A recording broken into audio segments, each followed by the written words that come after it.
মনোযোগ দিয়ে শুনুন। তাল গাছের ছায়ায় ঢাকা পুরনো এক কবরস্থান। কুকুরেও যেদিকে হাঁটে না রাতে, সেদিকেই একদিন ভুল করে ঢুকে পড়ে শহর থেকে আসা তরুণ, কিছুটা কৌতূহলী, কিছুটা বেপরোয়া। গ্রামে বেড়াতে এসেছে খালার বাড়ি। সেদিন সন্ধ্যায় বন্ধুদের মুখে শোনে একটা গল্প। এই কবরস্থানে নাকি এক জিন থাকে। নাম কেউ জানে না, তবে একটা ব্যাপার সবাই জানে, যে একবার রাত 12টার পর কবরস্থানে ঢুকে আর ফেরে না। সত্যি মিথ্যা জানার এই ঘুরে আরাফাত সেদিন রাতেই বেরিয়ে পড়ে। পকেটে টর্চ, মোবাইলে ফ্ল্যাশ অন করে হেঁটে হেঁটে পৌঁছে যায় কবরস্থানের গেটের সামনে। চারদিক ঢাকা, তাল গাছের পাতা মাঝে মাঝে নাড়াচাড়া করে অদ্ভুত শব্দ করে।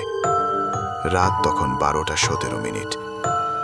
আরাফাত ধীরে ধীরে ভিতরে ঢোকে।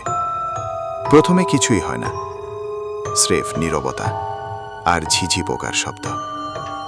কিছু পুরনো কবর, দু একটা গুড়িয়ে যাওয়া। সে এগোতে থাকে। হঠাৎই হাওয়া বইতে শুরু করে, গা শিরশির করে ওঠে। তারপর একটা শিশু কণ্ঠে ভেসে আসে গান। লুকোচুরি খেলতে এসেছি, তুমি কি খুঁজে পাবে? আরাফাত থমকে যায়। সে চারদিকে তাকায়, কিন্তু কিছুই দেখতে পায় না। তার মোবাইল নিভে যায়। টর্চটা কাঁপতে কাঁপতে পড়ে যায় তার হাত থেকে। হাওয়া থেমে যায়, সময় থেমে যায়। একটা কবরের উপর দাঁড়িয়ে আছে ছোট্ট একটা ছেলে মেয়ে। মাথায় নেই চুল, চোখ দুটো রক্তবর্ণ, ঠোঁট কেটে গেছে, কিন্তু হাসছে। আরাফাত পেছন ফিরতে চায়, কিন্তু সে পারছে না। পা যেন জমে গেছে। ছেলেটা বলে, আমাদের সঙ্গে খেলবে, অনেক দিন ধরে কাউকে পায় না। আরাফাত তখন প্রাণপণে কবরস্থানের বাইরে দৌড়াতে চেষ্টা করে। দৌড়াতে গিয়ে পড়ে যায় একটা গর্তে। সে বুঝতে পারে এটা কোনো কবর, কিন্তু তলায় কিছু নরম স্যাঁতস্যাঁতে জিনিস, যেন কারো শরীর। তখনই একজোড়া ঠান্ডা হাত তার গলা চেপে ধরে।